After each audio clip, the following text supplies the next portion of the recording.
Caritas Goa, in collaboration with the Office of the Commissioner for Persons with Disabilities, organized a state level advocacy meet at Altinho on Friday. The meeting addressed critical issues such as healthcare access, inclusive education, and assistive technology for individuals with disabilities. Shrutilata Singh from Ahmedabad, who was the Purple Ambassador 2024 for Deafblindness, graced the occasion.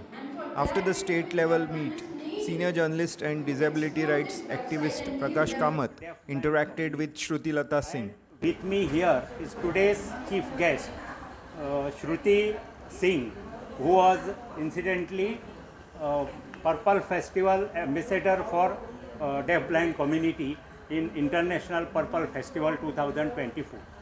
And Shruti has been a very vocal person for this community and disability at large. So I welcome Shruti here, and let me ask you about when we talk of deafblind community. Now in Goa, we have around 150 deafblind people. There are more people with multi-disabilities, of course, but when we take about only about deafblind, it is around 150 people. But larger picture, how you can just tell me, because you travel across the country, you know the larger picture of deafblind community in India. Name about this meeting and your name. Okay. Lam. Asking this Goa. Goa. Yeah. There are other 110, 130. 150. 150. 150 people with this. Goa. Goa. So you You travel. all over India. So So what? what will be the larger number of deafblindness? Okay. Hello, Prakash ji. Thank you for giving me the opportunity to share here today. And I am Shrutilata Singh. I work in SENS International India. And about deafblindness, there is no official data actually, and from government, but through a survey that was done long back by SENS International, it is estimated that in India there are about 5 lakh people with deafblindness are there. But unfortunately, in last 27 years, we have been able to reach out to only about 80,000 people, children and adults with deafblindness in about 23 states in India. Yeah. Tell me, as far as deafblind community is concerned, what are the specific areas where disability aspect affects them much more than other disabilities?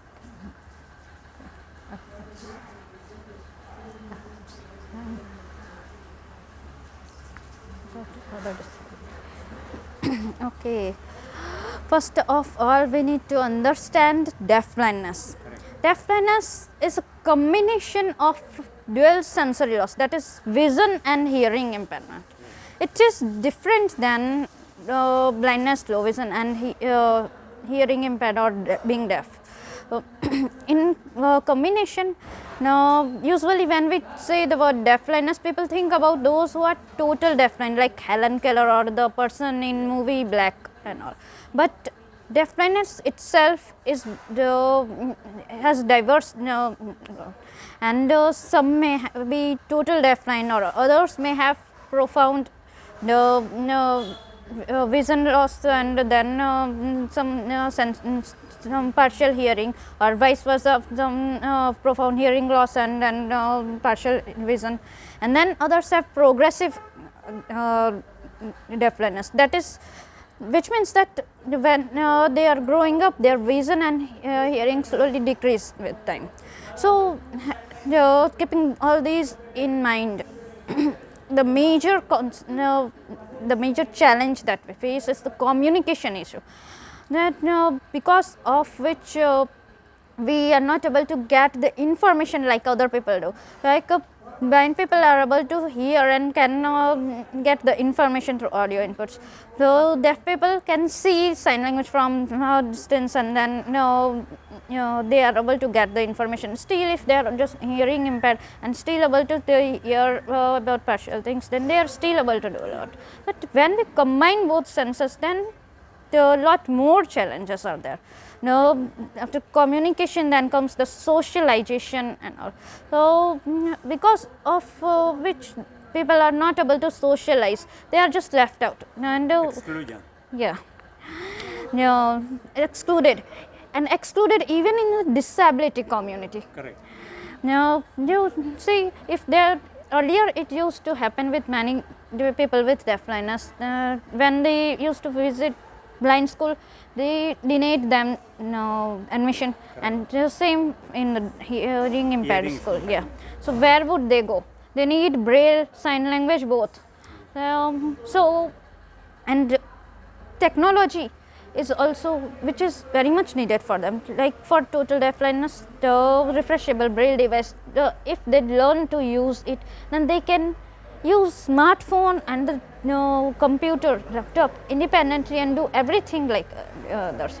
But that is not affordable, very expensive. And it is a very known fact that majority of the people with disability are from lower economic background. So for them, it is very difficult to afford such things.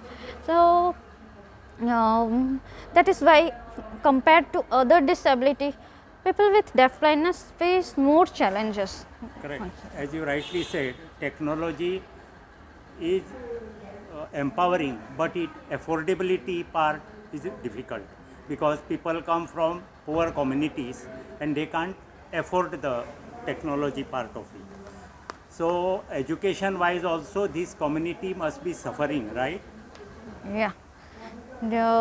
Yeah, this community is suffering. I will not say the word suffer, but that they are not being understood. They are being just left out, excluded. And they are also, I would say rather suffering is the wrong word I use. Yeah, They are struggling to yeah, get education. yes, Correct? yeah, they are struggling to be included, be in live the way Being that others mainstream. are living. And in every aspect, whether it is healthcare, education or anything, we see that people with deafblindness are just struggling at all the areas.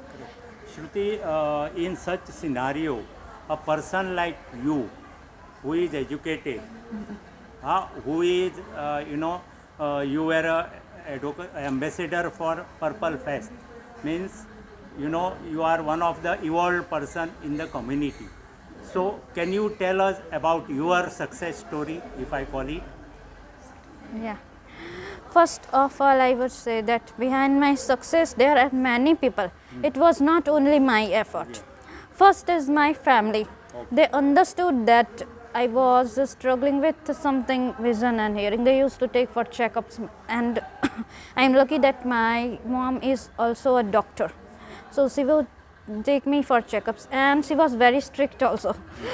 So she used to make sure that I studied. Though I did not like to study that much and wanted to take break, but she did not like that. And because of which I completed school. And earlier I was facing a lot of challenges, because I was that time in school I was still able to hear when people used to speak loudly, and was able to read my textbooks. Guys, but still communication was challenge. I was not able to see what was written in the class board, and teacher was teaching, then I was not able to hear that. Yeah. Even though I sat at the front seat. No. But because of all that, I was labeled as the dull student. You know what partiality is like. It was not like I was actually not performing well, but it was because awareness was not there, sensitization was not there around.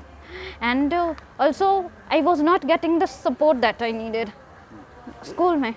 And they did not come forward to help also. I, being young, did not know what to do, where to go, who to tell. My family also did not had anyone, they had not heard about anything. They did what they thought was the best thing to do. And even my elder brother also has same disability. Now, after education, what are you doing? Okay, Are you employed? working. Yeah, I work in Sense International India as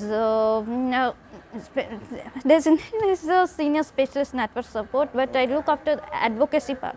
And before that, I have also worked as pediatric physiotherapist for 3 years in early intervention center. Now you are within Sense India is a different story. But my question to you is persons with deaf blindness as far as in educational institutions, then say workplace, reasonable accommodation is a bigger aspect issue here. And how much that support system comes in for say employment or even in education institutions for deaf blind people. Okay. Well, when it comes to education, people with deafblindness are facing lot of challenges. Correct. Okay, and as far as support system is concerned, and employment, I specifically said reasonable accommodations Yeah. because they are provided in the act. But actually, how much employers give these?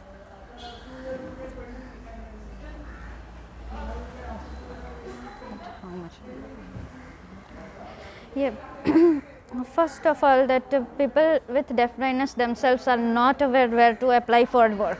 That is the first thing. And when they apply, then now they are not able to either clear it. Where I was sharing about these things during the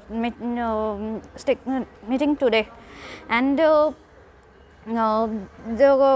reason is that we are not identified our needs as deafblind. We are not identified when we are in the act. Deafblindness is under multiple disability. Okay, so identification, because of not identification, the needed support is not there. And even when it comes to workplace, so as far as I know, those in my networks, they face a lot of challenges. First is attitudinal barrier that they are facing at workplace. They are expected to, if they have low vision, then they are expected to see the sign. When the employment opportunity for hearing impaired comes, then again they have low vision, then how will they perform the Ableism point comes in. ability? No, Ableism, yeah. ableism attitude, mindset. Yeah, and another thing, and one person with deafblindness who was working as waiter was facing challenge because his shift was in the night, and he was bullied by the owner of the restaurant. Why? Because he was facing his difficulty because he was not able to see well. So this type of attitudinal barrier is there. It should be made reasonable through writings and things, but they were not standing in that.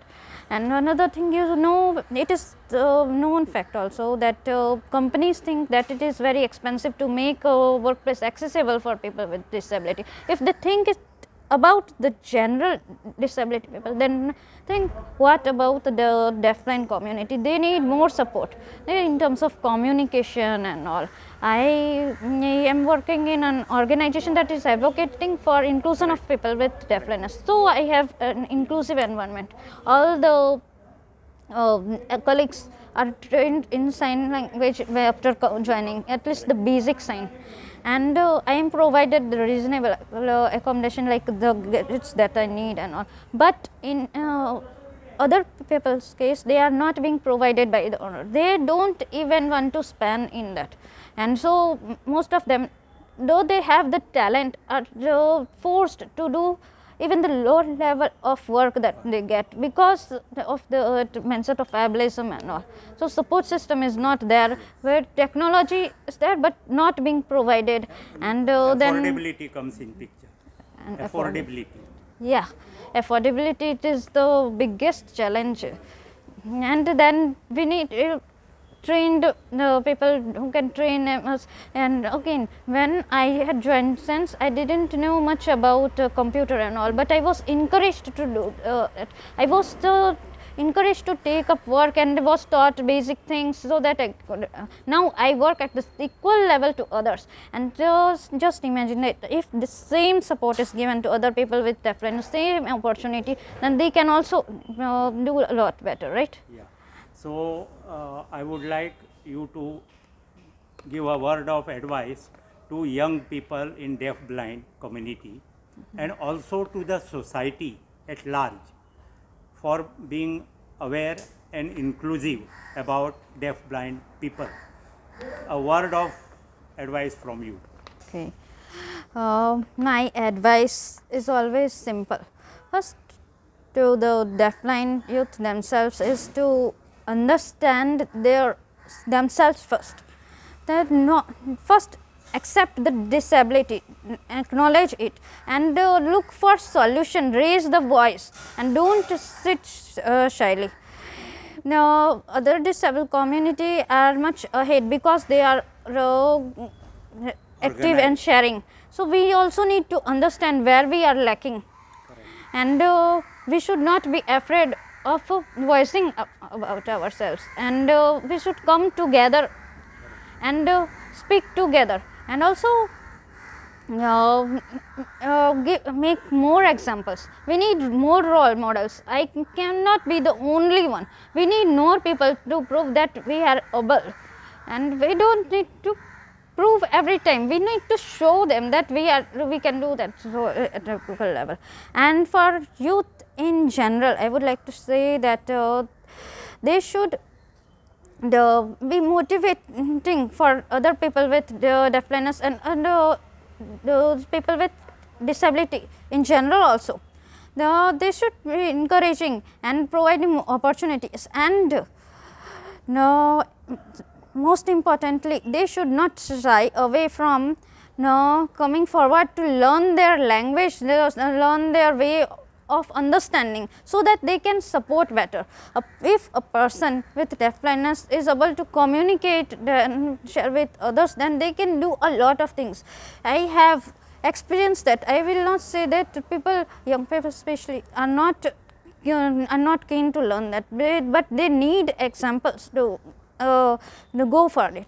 Here these days people are too keen to for learning other foreign languages, but they don't want to learn sign language and other modes of communication because they are not motivated.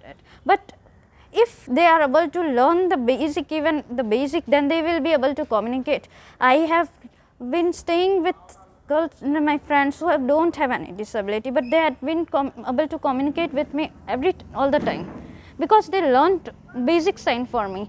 And I, being the talkative one, I enjoyed talking to them a lot.